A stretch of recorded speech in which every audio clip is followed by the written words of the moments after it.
जब महाभारत का युद्ध शुरू हो गया तो समस्त योद्धा अपने सगे संबंधियों के प्राण को बचाने के लिए जुट गए। सब यही चाहते थे कि हमारे पिता, हमारे पुत्र की मौत न आए। सभी लोग इसमें जुटे हुए थे।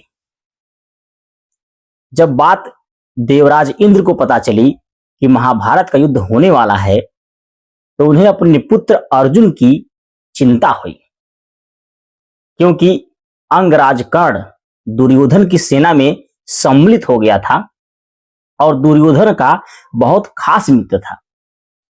तब देवराज इंद्र को पता चला कि कहीं अंगराज कर्ण मेरे पुत्र अर्जुन का वध न कर दे। इस चिंता से वे बहुत भयभीत हुई और चिंताग्रस्त होकर द्वारिकाधीश भगवान श्री कृष्ण के पास पहुंचते हैं और अपने मन की दशा उनके समक्ष प्रस्तुत करते हैं। द्वारिकाधीश देवराज इंद्र को अपने घर पर आता देख उनसे पूछते हैं, कहिए देवराज, कौन सी समस्या आ पड़ी जिसे आपको द्वारिका आना पड़ा?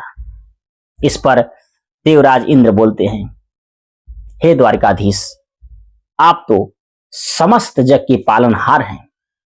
समस्त लोगों के मन की बात आप स्वयं जान लेते। मेरे दुख का कारण यही है कि अंगराज कर्ण दुर्योधन की सेना में सम्मिलित हो गया है। कहीं वो मेरे पुत्र अर्जुन का वध न कर दे, क्योंकि उसे सूर्य द्वारा प्राप्त कुंडल कवच है और सूर्यदेव ने उसे आशीर्वाद दिया है कि जब तक कुंडल कवच उसके पास रहेगा उसका कोई वध नहीं कर सकता है। मुझे डर है कि कहीं वो मेरे पुत्र अर्जुन का वध न कर दे। इस पर द्वारिकाधीश बोलते हैं, क्या आपको अपने पुत्र अर्जुन पर इतना भी नहीं भरोसा है कि वह युद्ध में लड़ सकता है और अपने दुश्मनों को परास्त कर सकता है? इस पर देवराज इंद्र बोलते हैं, नहीं मधुसूदन, मुझे विश्वास तो है, लेकिन सूर्य द्वारा दिया गया कुंडल कवच अंगराज कर्ण की रक्षा करेगा। इसी से मैं भयभीत हूं कि कहीं वह मेरे पुत्र का वध न कर दे। इस पर द्वारिकाधीश देवराज इंद्र से कहते हैं, आप चाहते क्या हैं? देवराज इंद्र बोलते हैं, मधुसूदन, मैं चाहता हूं अंगराज कर्ण का कुंडल कवच उससे मैं ले लूं, मैं प्राप्त कर लूं, या उसके पास वो कुंडल कवच न रहे जिससे मेरे पुत्र पर कोई आपत्ति विपत्ति न आ सके। इस पर द्वारिकाधीश कहते हैं, इसमें मैं आपकी कोई सहायता नहीं कर सकता। आप स्वयं अंगराज कर्ण के पास जाइए, वही इसका हल आपको बता सकता है।